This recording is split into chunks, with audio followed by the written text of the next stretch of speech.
we're back. It's the Holocron Chronicles on the Secret Friends Unite podcasting network. This is episode number 118. I am Charlie Carden, the X-Wing pilot of Grand Rapids. Oh, but I'm joined by the TIE Fighter pilot of Grand Rapids. That would be Mr. Peter Stein. Peter, good morning to you. Good morning. Good. Let's dogfight. Oh, but we couldn't do that this time without our extra special guest making the long voyage or the short voyage, depending on how you look at it, over from Code 47 as a guest, LeRon Dawkins of the Boss Rush Network. LeRon, how are you, my friend? Hello. I am doing well. I'm so glad to be here on this show because people always know me as a Trekkie, but I'm also a Star Wars fan. I've found the best of us are, and that is not to knock people who don't like Star Trek, and it's not to knock people who don't like Star Wars, though I don't run into many people that don't like Star Wars. It's in a lot of ways, it's a lot more universal, but I think it takes a special kind of person to truly appreciate both and to not compare them, which is my biggest pet peeve in the whole wide world. Trekkies tend to appreciate Star Wars more than, and I know I'm about to say something controversial here. Trekkies are better fans of Star Wars than Star Wars fans are with Trek, and the main reason why is because our capacity as Trekkies for science fiction, is almost boundless, and stuff like that, right. Whereas I've learned that people who are definitely into fantasy love Star Wars. Love it. Absolutely love it. But people who are into fantasy, like Lord of the Rings and all that stuff, Star Trek goes over their head. I've tried to explain Star Trek to people all the time that are like Lord of the Rings or Harry Potter fans, and they're like, like what? No, that's just crazy. Yeah. Right. That's just my opinion. But right. I'll shout out my socials if you guys want. If anybody wants to talk to me about it later, just dive right on into there. So, welcome. 2 questions to get us started. Yes, and you mentioned a little bit in the pre-roll. How did you find your way to Star Wars? What's your Star Wars origin story? Honestly, my dad is the main reason why I'm a Trekkie to this day, because I remember being super small and just having vivid flashbacks of the reruns from the 60s era TOS and stuff like that. But my dad, ultimately I emulated my dad as far as, I just followed along with my dad for whatever he's into. So for my dad, Star Wars, Lost in Space, Doctor Who. Well, I'm not the best Doctor Who person. As a matter of fact, Doctor Who's probably the one that I dodged the most, even as an adult now. But all that sci-fi stuff that my dad used to be into, I was definitely also into it as a kid. I was on the couch watching it right there with him and stuff like that. And so, Star Wars. Star Wars is my second. Star Wars, Alien, even though I had no business watching Alien that young. No business. But I am definitely a diehard Alien. I'm definitely a diehard Alien fan. None of us Gen X kids had any right to be doing that. It was funny. We watched both of them yesterday just because the latest episode of Alien Earth. I don't know if you've been following it. Yes. Yeah. Oh my God. That might as well have been a remake or a reboot of the original 79 film. But we won't get too deep into that because, Peter, I know you're watching it now. When it's over, I think Peter and I are going to do a cast on that, and we're going to talk about the whole series. So 3 more episodes. We'll put a pin in that for now. So, second question before we jump into, we got a couple news stories, and we're going to jump into our main feature, which is talking about The Empire Strikes Back. One of Mark's great questions when he was here with me on Holocron Chronicles is in the vastness of the pache that is the Star Wars universe. A million ways to die. How would you die in the Star Wars universe? I'd be on a planet that'd be a victim of a Death Star. Definitely. I would be one, and you know what? I kind of want it that way, where the boom, and you're just dead. There's no you had to think about it or anticipate it or whatnot, because all the people who were Death Star victims, they did not know it was happening. Yeah, they were like, "What's that moon in the sky?" And then they were gone. They were vaporized. Peter, what wasn't that Alex's? Alex also wanted to go out on Alderaan. Yeah. Oh my gosh! Now we have a returning guest next time, so we can't go for a 3-peat, but at least we have 2. We could always just spring the question again and be like, "Hey, we didn't remember what you said," and just see if Alderaan happens again. Every I love it. Well, or in worst case, we can certainly hope that it comes up again, because we do have other guests that are going to be new people to the show on the slate for the future. So, all right. Yeah. Well, let me hop into this right quick. I want to give some love and affection to the folks over on our Secret Friends Unite Patreon squad over at patreon.com/Secret Friends Unite.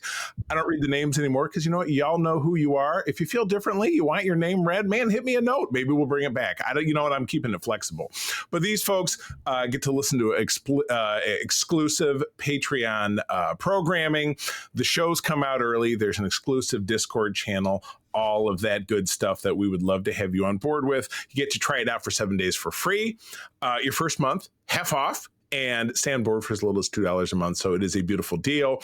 And at the very least, give it a try for 7 days and see how you like it. And, patrons who are listening to me now, we would love to hear from you. Our show is going through some changes, as I'm sure you picked up upon. Peter and I have got some great new plans, but we'd love to hear from you about things maybe that you would like to see. Patreon.com/Secret Friends Unite. Join us there. We would love to have you on board. Okay, so it's amazing enough that we're getting a Star Wars movie next summer because of all the stops and starts. So we've got, honest to God, it's a non-Grogu related Star Wars thing happening on the big screen.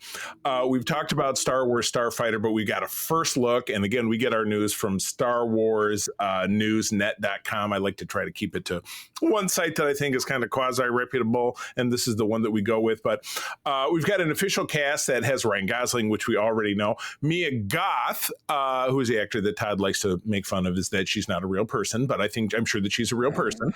And actress Amy Adams. So some big names here.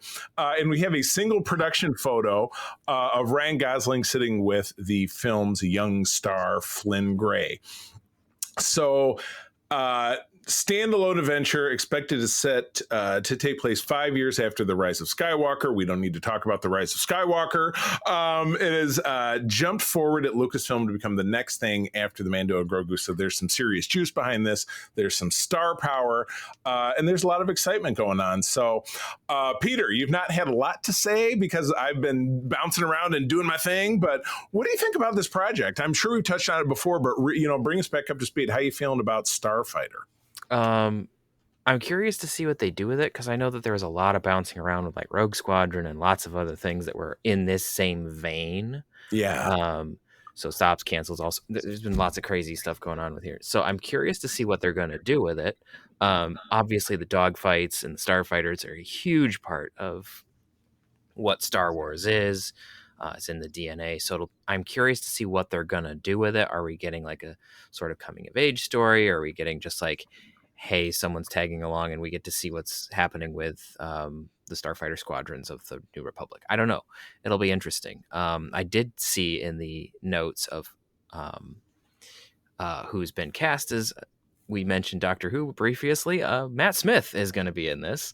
So I'm curious to see how he's going to break into yet another major franchise. Right, exactly. Hopefully it's a much better appearance than his appearance in Notches on the Bed. Terminator.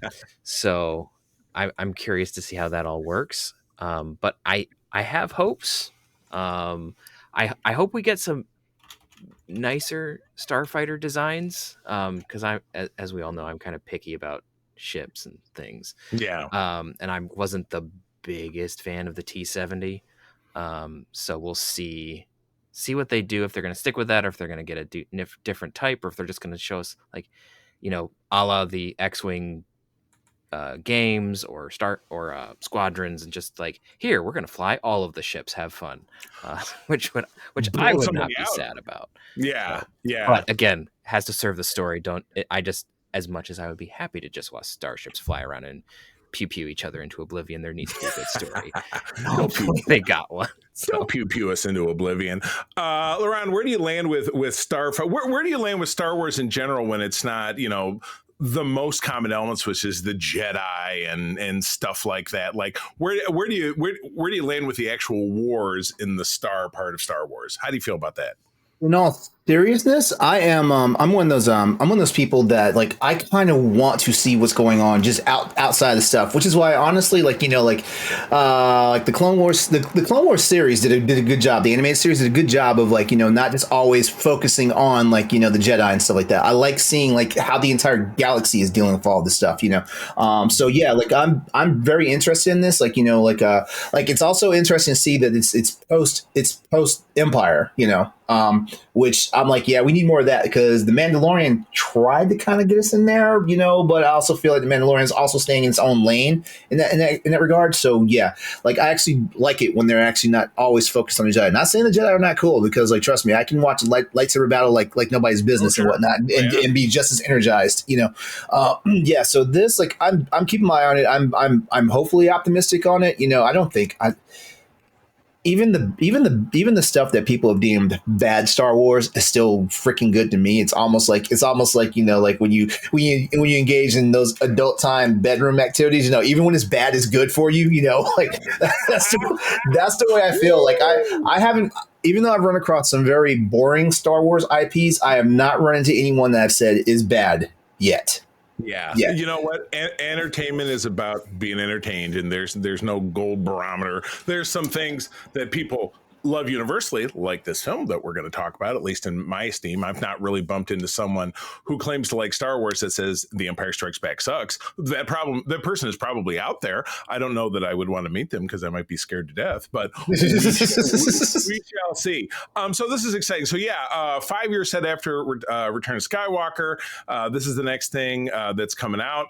This will be on your Cineplexes May 28th of 2027. So we will have more about that, obviously, as it comes up. So, and real quickly, kind of a late breaking story. This is just from this morning.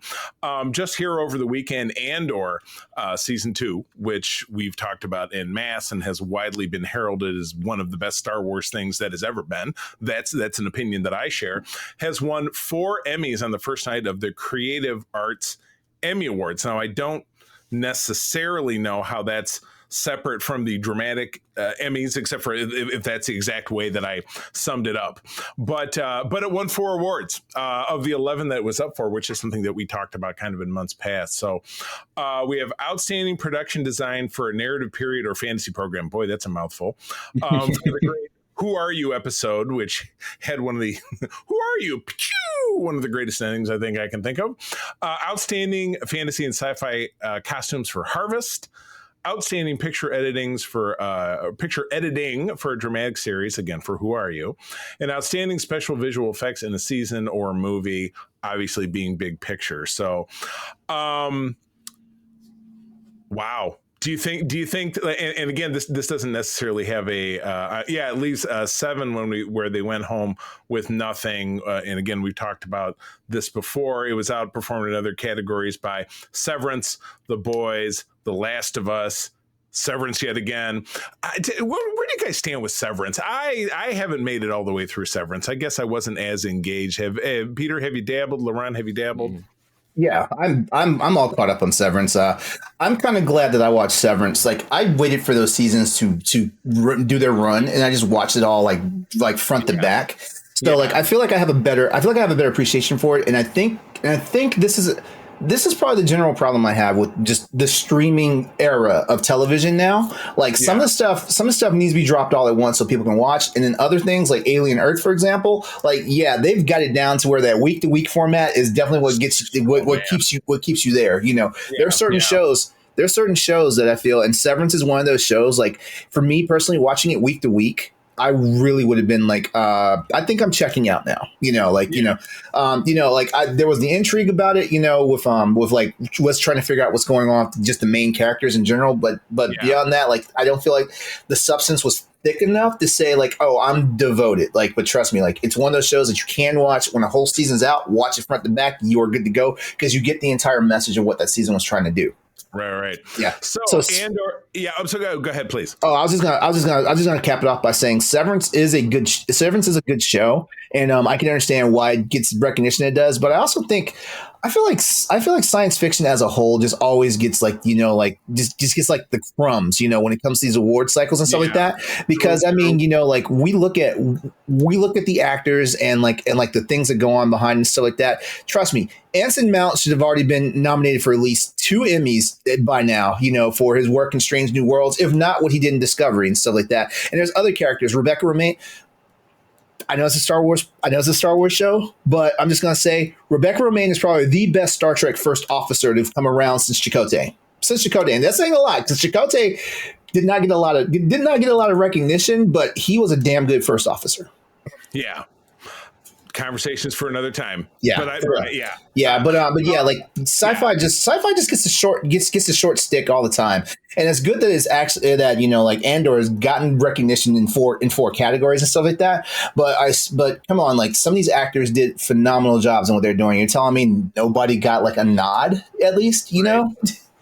I hear you. Well, just to wrap it up, 3 major awards for that Andor still up for consideration are Outstanding Drama Series, Outstanding Directing, and Outstanding Writing. And again, finding itself in competition with Severance, The Pit, which is a show that I started, my wife finished, and The White Lotus, which I don't know if it had one of the best years, if at all, but I would love to see it come out on top for either one of those. But again, your versus a little bit more kind of straight dramatic series, so I'm not exactly sure. Yeah, I would. That it'll be successful, but I would not be disappointed if The Pit takes it all.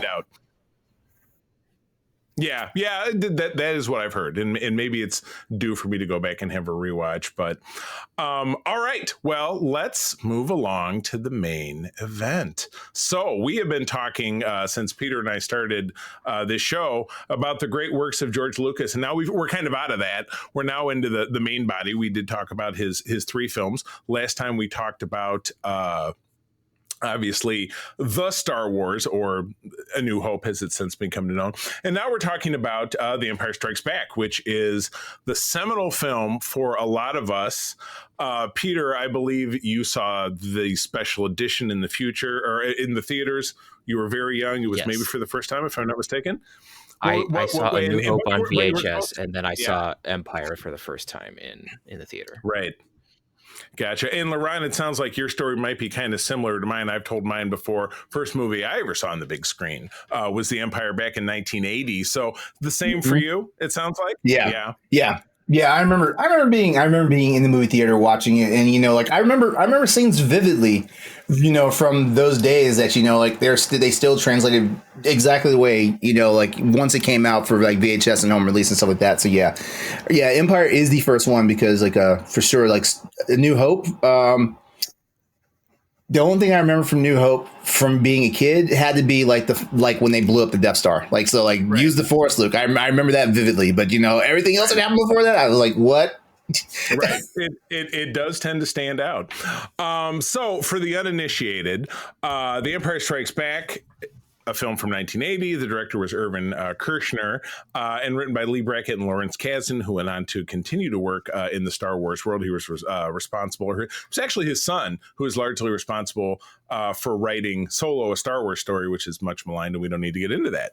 And obviously, it was a story from George Lucas because it was part of his original treatment.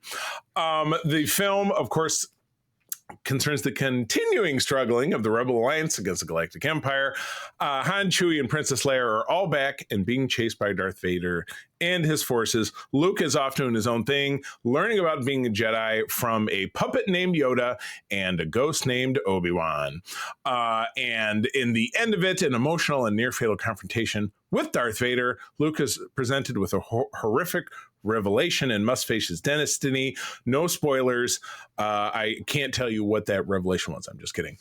So controversial upon its release, the film has proved to be the most popular film in the series among fans and critics, and is now widely regarded as one of the best sequels of all time, as well as one of the greatest films of all time. Couldn't agree more. It was re-released with changes in 1997 on DVD, and then on DVD in 2004. The film also came out on Blu-ray in 2011. A radio adaptation was broadcast by NPR in the USA in 1983, and I remember listening to it. I do, just very vaguely. The film was selected in 2010 to be preserved by the Library of Congress as part of the National Film Registry. Good stuff all around. So let's do this. I want LeRon to have his say, but I want him to get the flow of what we're going to do. We're going to go clockwise, or at least as I'm looking. I'm going to let Peter go first. I'm going to talk about film changes, and LeRon is going to bring it all back home again, if that sounds all right. So, Peter, jump. All right. Obviously, this is one of the best Star Wars films, if not the best Star Wars film ever made.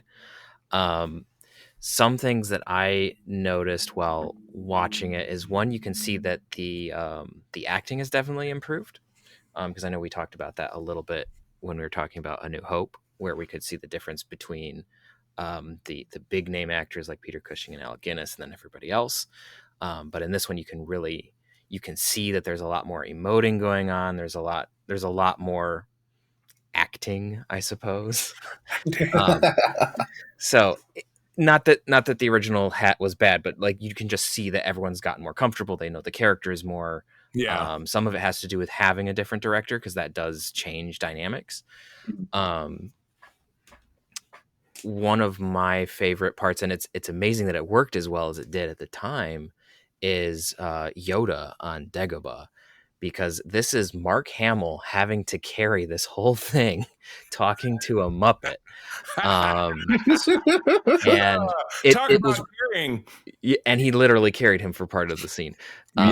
So this was, I think, I don't have my dates quite right with this, but I believe this was before they even tried anything big else with Muppets or puppets. With stuff like this, like, say, Dark Crystal, or yes, definitely before Dark Crystal. Those were later. So this is one where you had a Muppet character that was not made to be comical.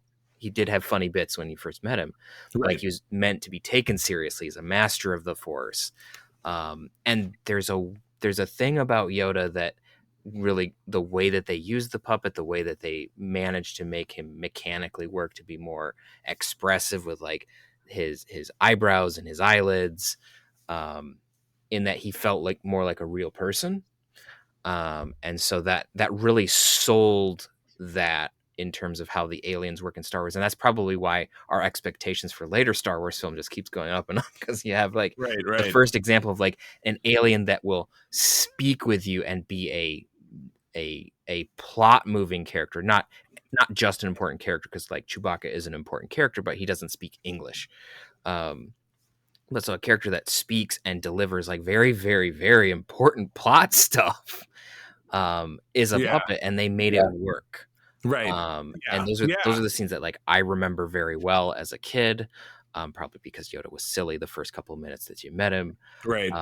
And then obviously there's the horrifying scene in the cave, which obviously Yoda's not in, but that was, like, the one thing as a kid that was like, oh my gosh, what the heck just happened?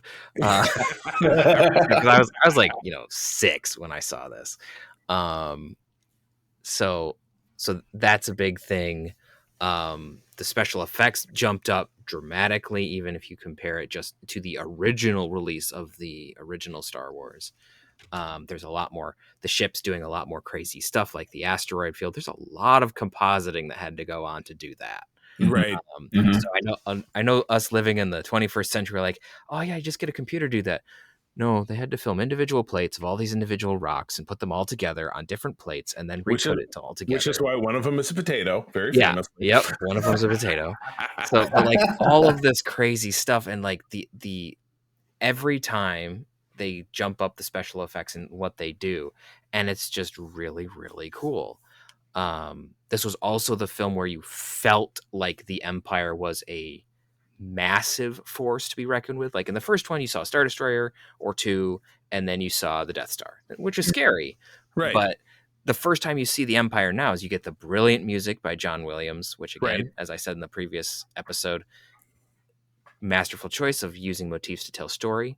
But we get the Imperial March, and we're just like, by the way, the Empire has thousands of ships. This is why the rebels are in trouble. Yeah, right.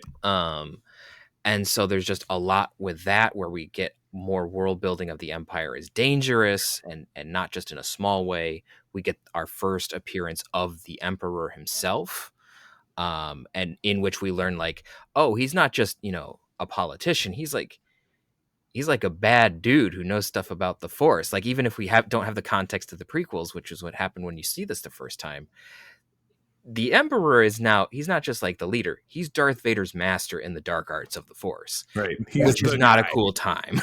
Right. And now we're like, oh, and now we're going to corrupt the hero. We're going to corrupt Luke. Oh, right. shit. And he got name dropped even in the previous film in a single line.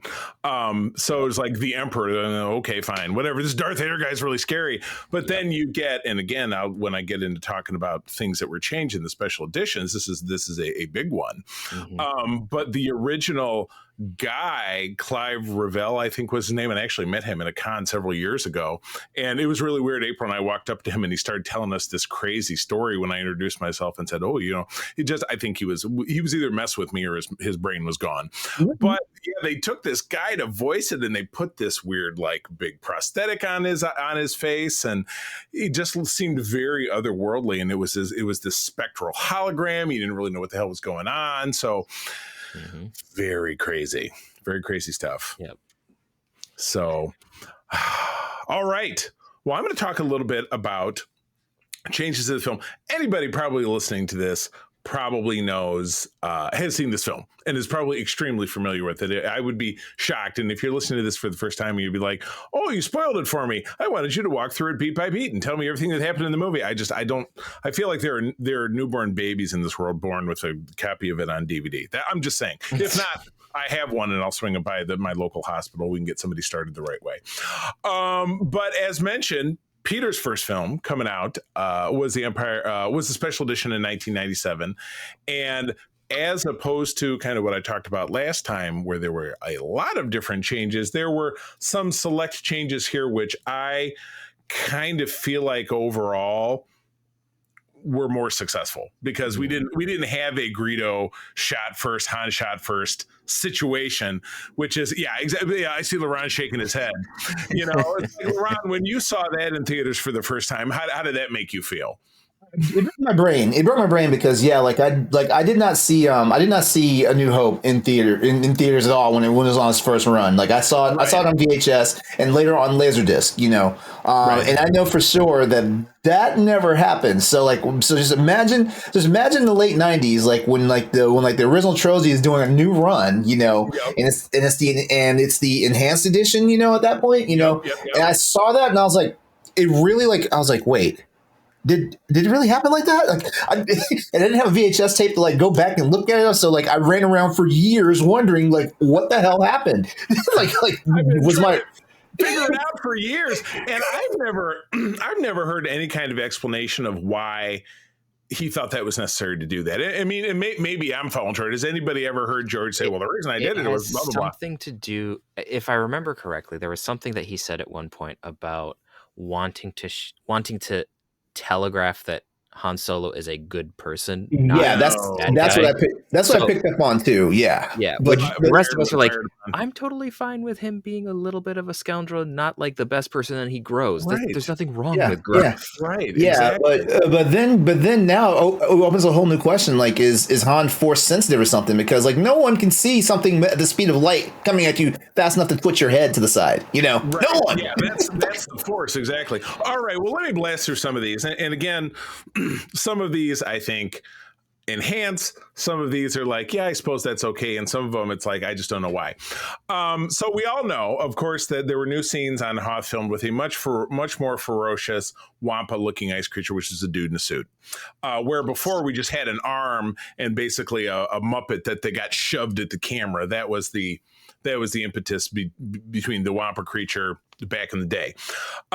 So it shows the Wampa screeching in agony when it lost its limb, which again, I guess maybe I felt like it was unnecessary. If anything, like it should have showed it like recoiling and like running away or something, but not that. Right. And then you see it before that it's chewing on a bone while interspersed with Luke hanging down. So I guess I punctuated the first thing I thought, which nobody apparently thinks was worthwhile. But there's some good stuff to come, I promise. I thought it was fine, but I thought it was fine. Some parts were unnecessary, but for the most part, it wasn't that big a deal. You know, not to me. I did very much enjoy the CGI shot of Slave One swooping up and following a Millennium Falcon after it's flying away with the garbage of the Death Star Destroyer. That was good ad. Weird ad. Luke's line: "You're lucky you don't taste very good." After R2D2 is spit up by the dragon snake has changed you. You were lucky to get out of there. Why? Yeah, I prefer the first line. Absolutely beautiful, new and added shots of Cloud City with the CGI Falcon and cloud cars flying through, giving you the depth of the fact that, you know, skyscrapers, as it were, sticking out of the top of this huge facility. Fantastic. Along with the cityscapes when they're walking through and having dialogue with Lando, and you see, instead of everything just being white, obviously inside of, you know, LinkTree Studios, they've enhanced it out to make you feel like you're really at the scene.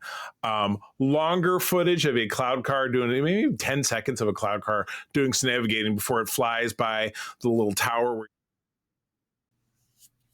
Sorry about that. That was weird. My computer went totally psycho on me. So I was in the middle of talking about Cloud City. And so I'm going to jump back into that. So I apologize. And we're going to try to recover what got lost. I'm at the point where my old computer, which I have been making the show on since we started, I think is starting to give up the ghost on me. So yeah, but the good news is that the podcast is doing well, so it's going to buy me a new computer. But I just have to do it.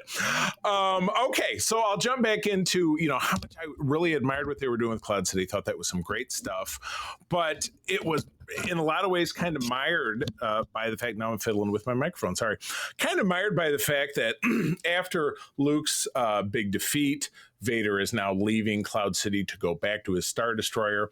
You get this entire sequence in that instead of Vader walking with a flotilla of soldiers behind him, and he simply says, "Bring my shuttle." You can tell he's super pissed. Things did not go his way. Yeah. They changed to this altered line, which it's an altered cadence. It's obviously, I'm guessing, still James Earl Jones's voice, but it's a higher pitch, "Alert my Star Destroyer to prepare for my arrival," a line that was recorded from A New Hope. The rest of the scene is Vader's shuttle flying and then landing, and then him getting out, where they grabbed an outtake from Return of the Jedi, where you see I didn't know his name was Jar Jarrod. Is that like Peter? Moff Peter. There you go. You got your Star Wars name. Greets him, but his lines are muted. And I said, this was fucking stupid. God, it has infuriated me all these years that he did it. I don't know if thought it was cool, but I just like extra spaceship stuff. That's where I was at too. Like I think the main reason why I love sci-fi so much, especially sci-fi that focuses on the outer space element and all that stuff. Like that's why I'm like such a big Battlestar Galactica fan. Like the remake, the reboot, not the. Oh yes. Yeah, but I mean, like I like it. Yeah, I feel like some of it was a little silly. Like, you know, like, yeah, the alert my Star Destroyer alert my Star Destroyer for my arrival. I was like, you could have just said bring my shuttle and, you know, been all right. You know, and still had that extended walking scene and all that stuff, right? Yeah, you know, yeah. but you know, like, and then definitely him landing. We didn't need to see him land on the Star Destroyer. We didn't need to see that. Yeah, exactly. Yeah. That's my point, because it's like, I mean, if you just had the shot that went up to the Executor and then cut, that would have been fine. Yeah, exactly. I didn't mind seeing the shuttle land because, I like seeing all those sorts of things. But you didn't need to add it, especially because you literally had to pull footage from Return of the Jedi to make it happen. Yeah, that's the rub for me. And it just really felt like pacing, and it's not something that couldn't have been managed when they made this film the first time, albeit maybe obviously they wouldn't have had a CGI shot of it pulling in and landing. But the thing that really captivated, I think, when New Hope Special Edition came out is that they added in things to, like, the pull up to Mos Eisley, which he just wasn't able to pull off, or he wasn't able to establish that big of a scope when he was doing that. You know what I mean? Yeah. So that I feel like now you're going to the well a little too much when you're doing an edit like this. So I personally, you know, like I said, maybe they went a little too far, or it looked a little too choppy in some parts of that Mos Eisley ad from the previous film. This was one, it was just kind of a waste for me. You know what I mean? It's like when we get to Return of the Jedi and we're going to talk about the fact that they got rid of the Ebnub song, which we did. You know, we don't need to get into that now. That was I'm totally okay with that. Finally, a digital hatch has been added to replace the white light that appears when Lando opens the hatch and grabs Luke. Okay. And again, they added James Earl Jones's voice to the credits. All right. They should have. So, okay. Let's see here. 04 digital release. Let's see here. Vader asked if the Falcon's hyperdrive was deactivated, and Admiral Piet's rank plaque and code cylinders are on the wrong side, and this was switched. Okay, great. But in Return of the Jedi, for example, everybody has the same rank placard, which they're like, oops, sorry. I don't. That's something that I think they could have fixed in a special edition cut. I think so too. Yeah. Like if George were to go back and redo Return of the Jedi and just say, we're going back to fix the rank plaques, I think everyone would have been like, yes. Yeah, exactly. For the Blu-ray release, they removed some things like the rig on the Wampa arm that's attacking Luke. Yippee. Reflection was added to the Cloud City window when the cloud car passes by. That's a nice one for purists, I guess. And then sparks added around the melting chamber when Chewbacca is searching for the remains of C-3PO. Okay.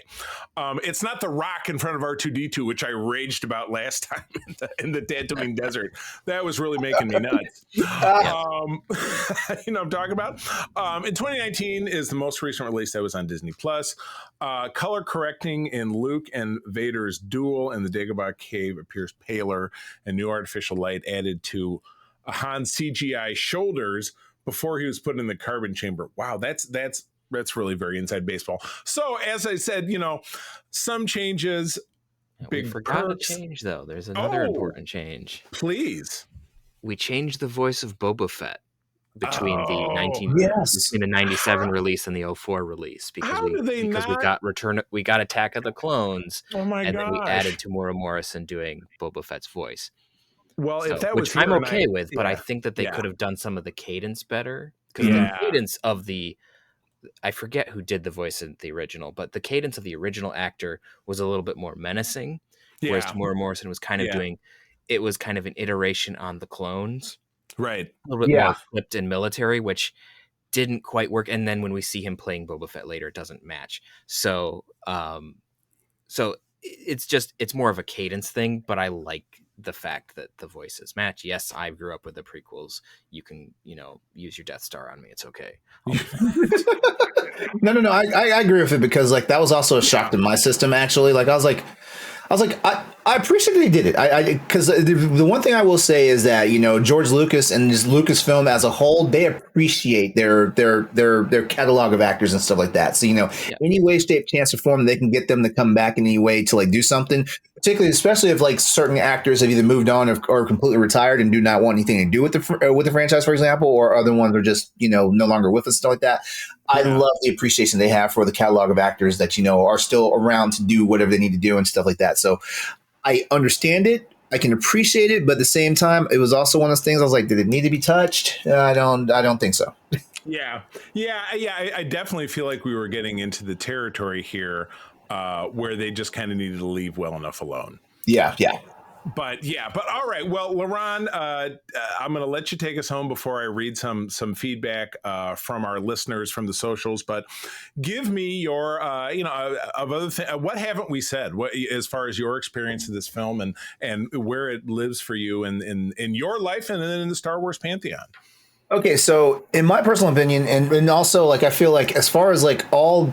I'm just going to say like the 9 mainstream Star Wars movies and stuff like this is my number one. I'm just going to say that right now. Like it could be nostalgia because like it was the first one I remember actually seeing in theaters with my own eyes and stuff like that. And it's just like burned into my brain now and stuff like that, which is also why I also have a lot of criticisms about like the enhanced editions, the special editions, not stuff. Special editions I was kind of cool with, but like eventually, like after watching them enough and realizing, hey, like for everything they tried to fix, they made more mistakes, it's been one of those things. But one thing I will say about Empire Strikes Back that I feel can be pointed out in this one movie versus the other 8 that surround it is the fact that the story for this movie actually flows better than the rest. There is no Return of the Jedi, Revenge of the Sith, episode 9, which I forget the name. Skywalker. Yeah, like all those had hurry up modes. Even Attack of the Clones had hurry up modes, where basically it was like, man, y'all jumping too far, y'all jumping around way too much, stuff like that. Yeah. Empire feels like it had the best fleshed out like story. Everything flowed together. Like, they didn't do a lot of hopping back and forth, even though they did do hopping back and forth, across things. I get it. It's an expansive storyline, stuff like that. You can't just focus in one area and that be your whole movie. I get it. But yeah. If I were to just do like ratings on like how each edition is, like I still say the original theatrical release is probably like the best where it's at and stuff like that, and probably the 1990s enhanced edition would probably be next. I think ultimately, like, we ask the question all the time: do they just hate? They just hate us Gen Xers and to extent boomers that saw this stuff. They just hate us or something because like every time we turn around and have to build out for our friends that are like millennials or whatnot, or even our kids and stuff like that. It's like man, like this is not how I remember it. Right. Keep tweaking with your memory. Yeah, I would say, and again, we'll get to Return of the Jedi in our next episode, but. In a lot of ways, and feel free to disagree with me about this, but I feel that this could have pretty much stood on its own without really having much modification at all. Yeah. And there's no doubt that A New Hope among them went too far because it kept tinkering and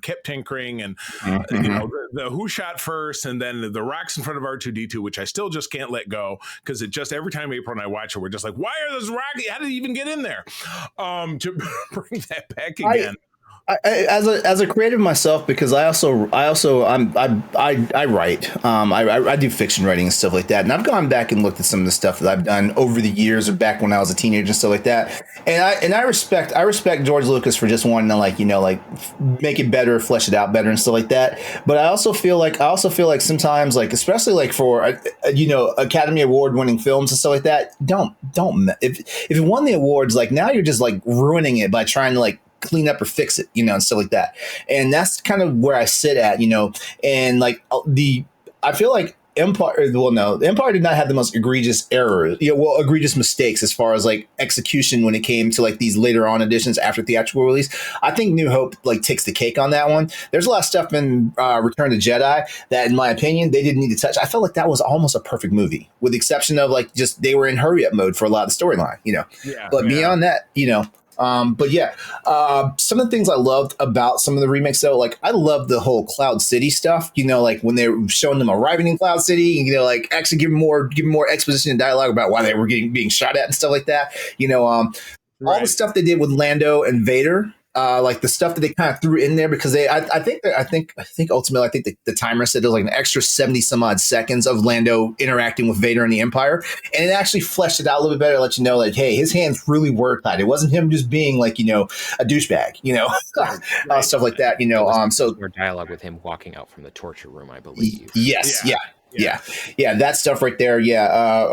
Also, I feel like they really kind of like messed up with them meddling with the Luke on Dagobah scenes and stuff like that. I feel like that's kind of where like it kind of meddled a little too far into it. And ultimately, like the whole cleanup sequence with Vader talking to the Emperor, and on the Star Destroyer and stuff like that.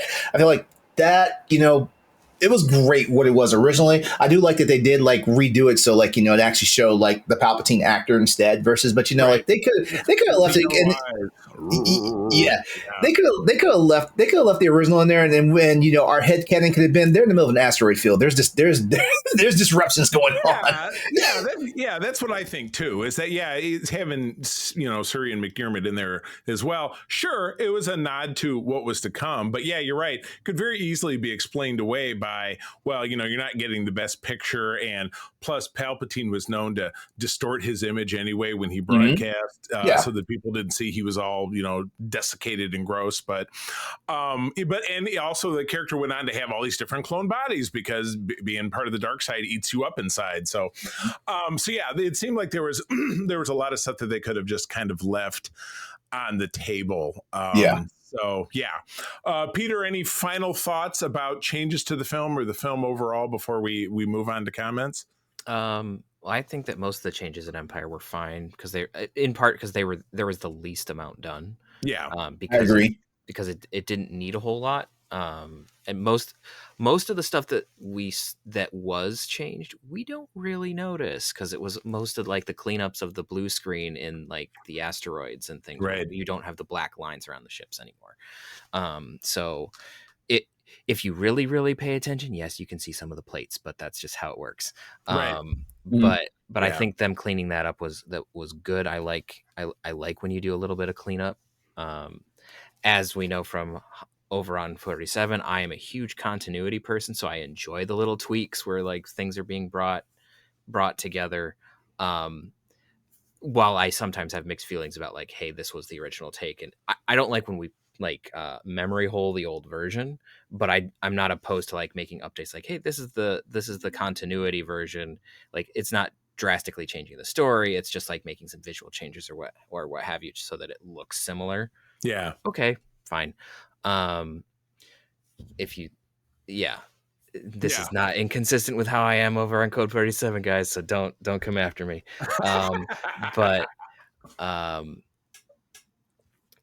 But other than that, I think that there's a lot of good stuff here in Empire I like most of the changes, at least through the 04 versions.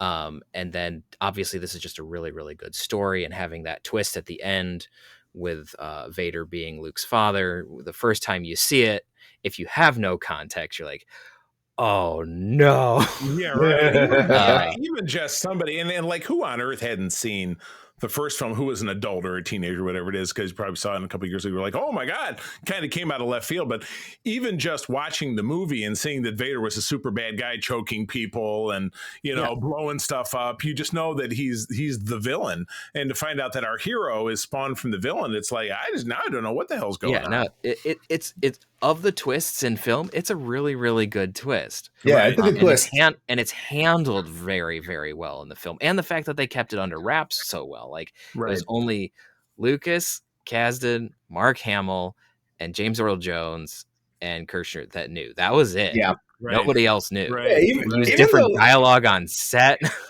Even though technically, I think an entire nation of people already knew what was going on because Vader is like a loose German translation of father. So I feel like an entire country probably knew. There's also some like if you read close on his panel, there's like Hebrew text on his box that has some similar vein going on. I did not know about that. Yeah, I'd have to go find it, but it's something along that, and it's also something about like suffering and like bad decisions and stuff. I don't remember exactly the lines, but it's pretty neat if you go find it. Conspiracy theorists of the world unite. Exactly. It's so crazy. All right, I'm going to blast through a couple of notes from our SFU Discord and other folks listening to the show. My friend Anna, known as AMH Cosplays, said, I saw it back then and the special release too. My son Nicholas's first movie after The Empire Strikes Back. I had a poster of Luke on Dagobah in my bedroom, and my mom used to call it Luke, that boy from the R2-D2 movie. For my birthday that year, she bought me a Darth Vader phone. Still have it. Her favorite characters were R2 and Vader. Solid choices.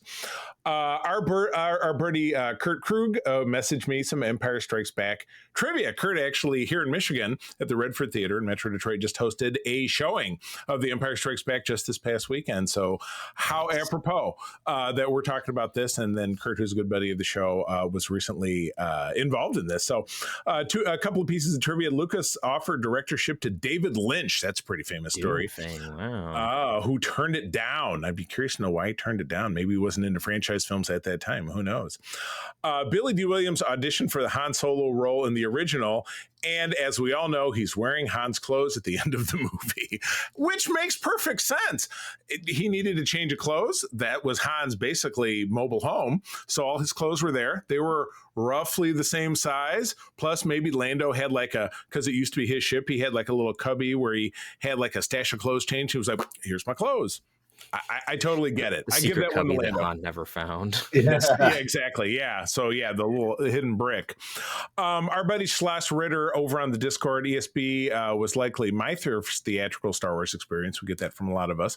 Probably at the drive-in that my family frequented back then. We rarely went to an indoor theater since the drive-in was much cheaper. Makes sense. I don't remember much about anything from that age except we got the Empire Strikes Back game on Atari. I spent many hours taking down the walkers. That's a good memory. I like it. Solid stuff. All right. Final thoughts, guys, before we wrap it up. Best movie ever. 10 out of 10, 11 out of 10, I would say. It's also in my top 5 of all time favorite like science fiction films and stuff like that. Right. I know there's somebody out there in the corner of the internet like science fantasy. It's a fantasy film before science fiction, but whatever. It's in my top 5 of all time favorites. It's one of those movies that I'm always tapping the well going back to rewatch on a yearly, if not semi-yearly basis. Because like when you invited me to the show, I literally just watched like the original trilogy like a month before you'd even talk. Hey, like would you like to come on this show? And I was like, I just watched Empire Strikes Back. Yeah, I would love to come back to the show. Right, good stuff. All I right, watch it every couple months. Yeah.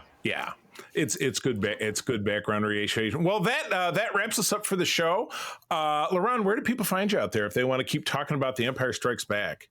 Okay, yeah, you can find me. Basically, all my socials are about the same. So if you do Exodus 803, EXODUS 803, and like put whatever handle in front of it, you're going to find me there. Whether it's Blue Sky, Facebook, Twitter, you can find me there. Basically, in all those places. I do have a kind of like a dysfunctional YouTube channel, which you can also find by just going Exodus 803. I promise you, content is coming back. And I am like one of the creatives for the Boss Rush Media. So Boss Rush Network, you can find this. You can find me there contributing as best I can. And yeah, that's pretty much it. But yeah, I'm an open book. DM me. I love to have conversations about this stuff. Even if you want to come and argue with me, I'll argue with you for a few minutes and then I'll be like, okay, we got to move on.